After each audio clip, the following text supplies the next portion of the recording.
commencement, Dieu créa les cieux et la terre. Ça y est, tout le monde est prêt. On y va.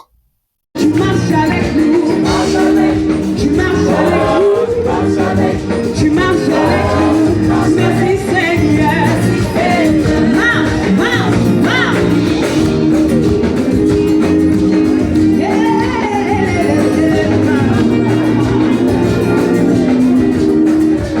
Bien-aimé, le Seigneur marche avec toi. Donc si tu veux marcher avec lui, allez, marche, marche, marche.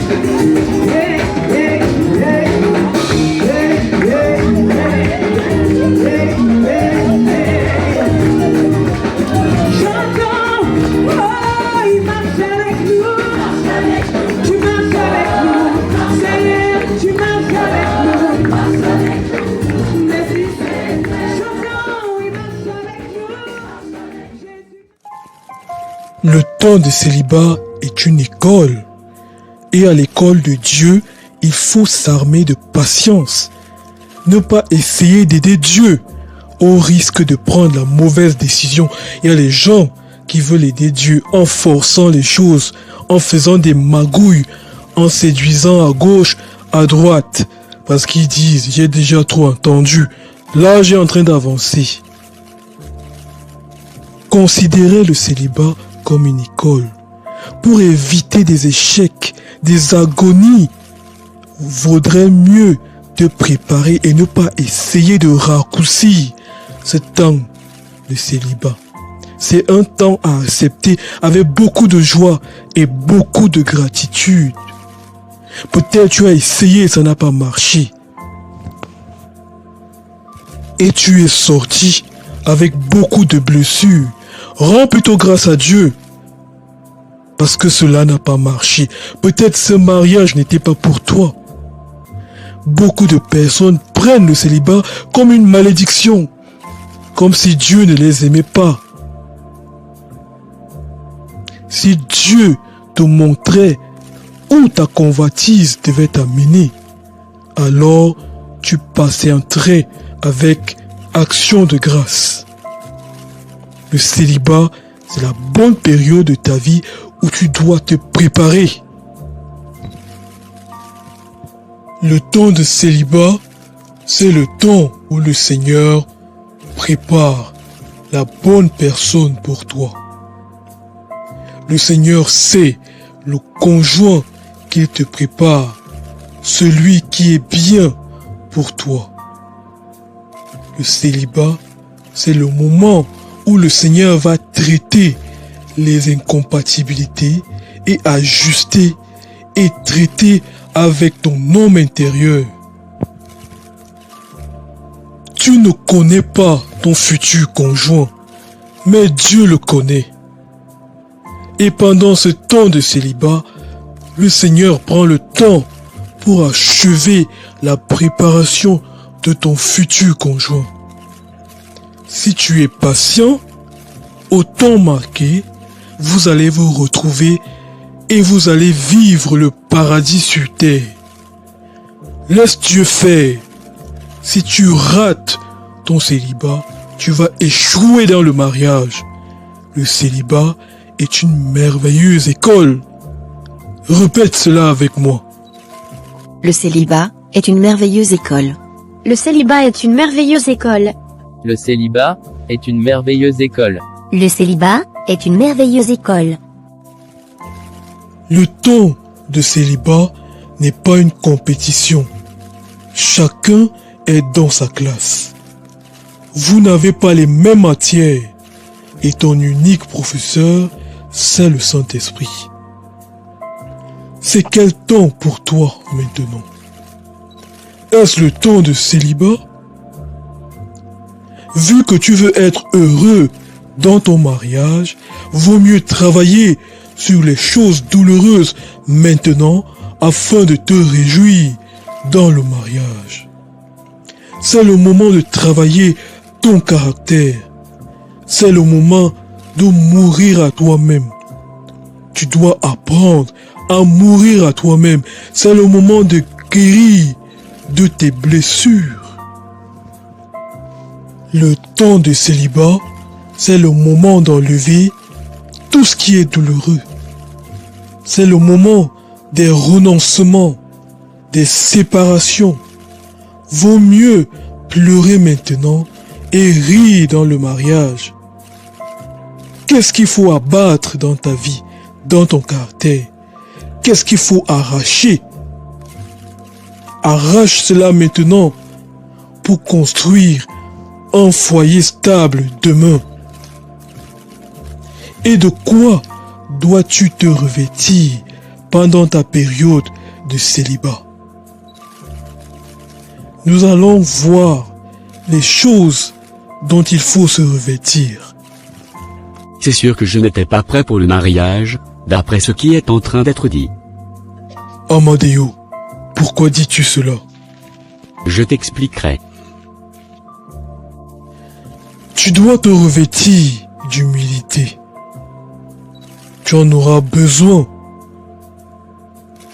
Être humble, savoir se rabaisser, savoir demander pardon, c'est très important.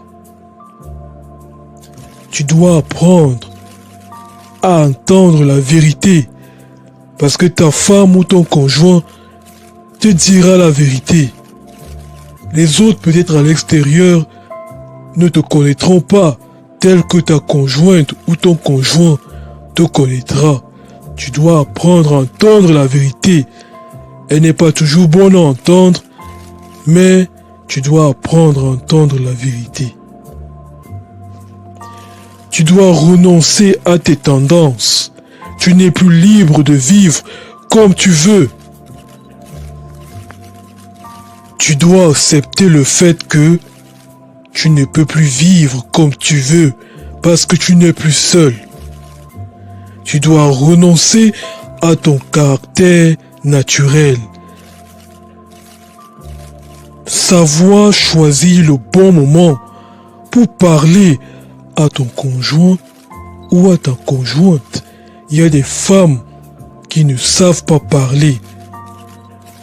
Ne pas parler quand tu es en colère. Évite de parler quand tu es en colère. Si tu sens que tu es en colère, alors évite de parler. Si tu veux faire une remarque à ton mari, choisis le bon moment et les bons mots pour lui faire la remarque, pas sous le coup de la colère. Les frères doivent apprendre à honorer les sœurs, à les respecter, à les traiter avec respect, ne pas les toucher n'importe comment. La manière dont tu traites les sœurs à l'église, c'est de la même manière tu vas traiter ton épouse. Et les sœurs, vous devez apprendre à servir aussi les frères. Je ne vous demande pas d'aller les séduire, mais de les servir dans la sainteté, la pureté. Pour que les mariages marchent, les maris doivent savoir servir leurs femmes. L'homme doit savoir laver les assiettes, dresser le lit, servir sa femme. Est-ce que tu es une personne ordonnée? L'homme doit s'habituer à faire les tâches domestiques. Il y a les hommes qui prennent leurs femmes pour des esclaves. L'homme doit apprendre à servir son épouse, à l'aider dans les tâches, à l'accompagner même à la cuisine, être avec elle, parler avec ton épouse. C'est très important. Le mariage ne résout pas les problèmes d'immoralité. Si tu es immoral, un frère célibataire immoral, tu seras immoral même dans le mariage. Tu dois d'abord traiter avec l'immoralité avant d'entrer dans le mariage, parce que le mariage ne va pas résoudre ton problème d'immoralité. Tu seras adultère dans le mariage. Les jeunes célibataires doivent se préparer à vivre les réalités du mariage. Tu pourras voir un jeune frère là éloquent, charismatique, intelligent, mais une fois dans le mariage, tu te rends compte qu'il ne sait pas gérer l'argent, ou quand il manque d'arguments, il devient nerveux. Et vice versa, tu pourras voir une sœur qui chante très bien, douce, souriante, qui prie bien. Mais une fois dans le mariage, tu découvres qu'elle a des règles douloureuses. Tu vas devoir t'habituer, faire avec la soutenir. Le mariage, c'est pas pour les enfants. Pourquoi veux-tu te marier? Quels sont les motifs qui te poussent à vouloir te marier? Beaucoup de personnes se marient avec des motifs purement charnels. Veux-tu te marier parce que l'âge est en train de passer? Parce que tu veux montrer aux gens que tu es en train de te marier? Ou bien parce que tous tes copains, toutes tes copines sont mariés? Ou alors parce que la société demande que pour qu'une femme soit respectée, il faut qu'elle se marie? Pourquoi veux-tu te marier? Ou parce que tes parents, ta famille te mettent la pression? Pourquoi veux-tu te marier? D'autres veulent se marier parce qu'ils veulent une femme qui va leur faire des enfants, parce qu'ils veulent quelqu'un qui va leur faire la cuisine, parce qu'ils veulent quelqu'un qui va leur tenir compagnie, parce qu'ils ne veulent pas rester seuls. D'autres veulent se marier parce qu'ils veulent un homme qui va venir payer leurs factures. Et d'autres parce qu'ils veulent faire un grand mariage, parce qu'elle va porter la plus belle robe de mariage, et ainsi de suite. Pourquoi veux-tu te marier? Je vais vous raconter une petite histoire. Deux jeunes se sont mariés, et le jour de leur nuit de noces, la jeune épouse a enlevé sa robe de mariage. Soudain, le mari se met à lui demander. Son mari se met à lui demander, pourquoi ta poitrine est tombée? Pourquoi ta poitrine n'est plus ferme? Et il a commencé à pleurer. Il pleurait sérieusement. Donc lui, il s'était marié parce qu'il voyait la poitrine de la sœur. Il rêvait de la poitrine de la sœur. Au point même qu'il a commencé à aller se plaindre chez les dirigeants. Vous voyez, si ton mari t'accueille ainsi, lors de votre nuit de noces, vas-tu rester dans un mariage pareil? Imaginez la sœur. Comment est-ce qu'elle a pu se sentir? Donc il faut faire très attention. Pourquoi veux-tu te marier?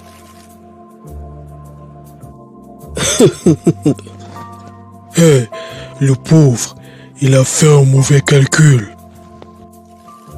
Le mariage n'est vraiment pas un jeu. Il faut prendre ton temps et être soumis à Dieu. Tout mariage qui n'est pas approuvé par les parents est probablement voué à l'échec. Ceux qui ont rejeté l'opinion de leurs parents ont finalement eu à se reprocher cet acte. Nous avons découvert que même dans les cas où les parents ont dit non dès le départ, pendant que les personnes concernées attendaient patiemment le temps de Dieu, ces mêmes parents avaient éventuellement changé d'avis et étaient disposés à laisser les enfants se marier avec leur bénédiction. Ne jamais faire cette erreur-là. Ne jamais aller se marier dans la rébellion. Parce que tu dis que tu es un enfant de Dieu et tes parents sont des païens, tu vas aller te marier sans qu'ils aient à te donner leur bénédiction. Tu as déjà échoué. Le Seigneur reconnaît l'autorité humaine. Si ce mariage vient de Dieu et que c'est Dieu qui est l'initiateur de ce mariage. Priez, votre Dieu est capable de plier le cœur des parents. Si tu t'es marié dans la rébellion, tu dois demander pardon au Seigneur et aller demander pardon à tes parents. Même si ce sont des sorciers, la Bible dit honore ton père et ta mère. Il n'a pas dit honore seulement celle qui n'est pas sorcier ou bien celui qui n'est pas sorcier. Il dit honore ton père et ta mère. Honorer tes parents ne veut pas dire que tu vas aller faire les traditions, que tu vas aller faire les rites traditionnels. Non, tu payes ta dot parce que la dot est biblique. Mais les autres rites traditionnels, couper la cola, faire ceci, sauter sur le balai, toutes ces choses sont sataniques. Tes parents doivent donner leur accord pour ton mariage. Tu ne dois pas aller te marier alors que tes parents sont contre ou n'ont pas donné leur accord. Tu vas très vite le regretter. Un autre point à soulever ici. Des jeunes chrétiens ont bien commencé la procédure, mais sont tombés dans la fornication avant le mariage. En posant cet acte, ils ont livré leur mariage à Satan. Ne sois pas qu'une fois marié, tu ne seras pas heureuse. Ton mari risque d'être distant, froid, dur avec toi, parce que vous avez péché. Tant que le péché n'est pas confessé, ce mariage a été livré à Satan. On ne se moque pas du Seigneur Jésus. Si tu dis que tu es un enfant de Dieu, abstiens-toi jusqu'au mariage. Sanctifie le nom de Jésus. Avoir des rapports sexuels avant le mariage, pendant que vous êtes dans la procédure de mariage, vous avez détruit votre mariage parce que vous vous dites, ah non, on va se marier de toutes les façons. Vous avez livré votre mariage à Satan. Si tu es une jeune sœur, fiancée, et que le frère te dit, viens, on va partir dans la chambre. De toutes les façons, nous allons nous marier. Fuis, prends les jambes à ton cou, fuis et arrête cette histoire. Ce frère n'est pas sérieux. Il n'est pas sérieux. Amen. Un autre point. Il y a certaines jeunes sœurs à l'église, tellement elles veulent se marier, tellement elles brûlent de se marier, qu'un frère ne peut même pas lui dire bonjour. Dès qu'un frère lui dit bonjour, ça signifie que le frère l'a déjà demandé en mariage. D'autres vont jusqu'à aller commencer à faire la cuisine et à les donner au frère. C'est de la légèreté. Le Seigneur est-il incapable de mettre dans le cœur d'un frère, de manière claire, lui disant, épouse cette sœur-là, as-tu vraiment besoin de commencer à faire ce genre de choses?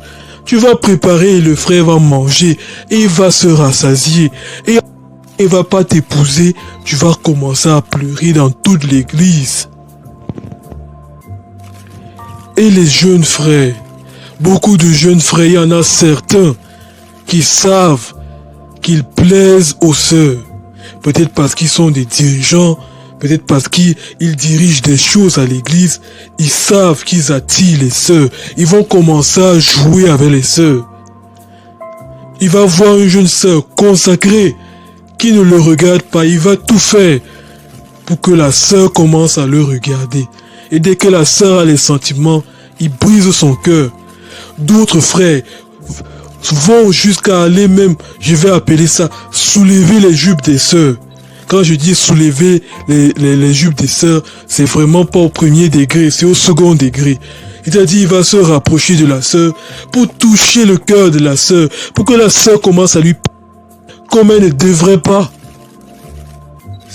C'est de la légèreté.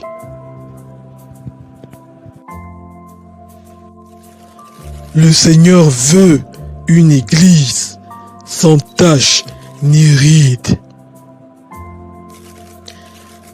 Le Seigneur veut une église pure, sainte, sanctifiée et consacrée. Des mariages sanctifiés et consacrés.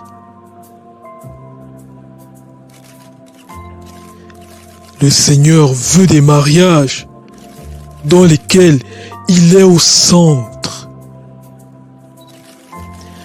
Aux noces de Cana, Jésus avait réglé le problème parce qu'il avait été invité à ce mariage.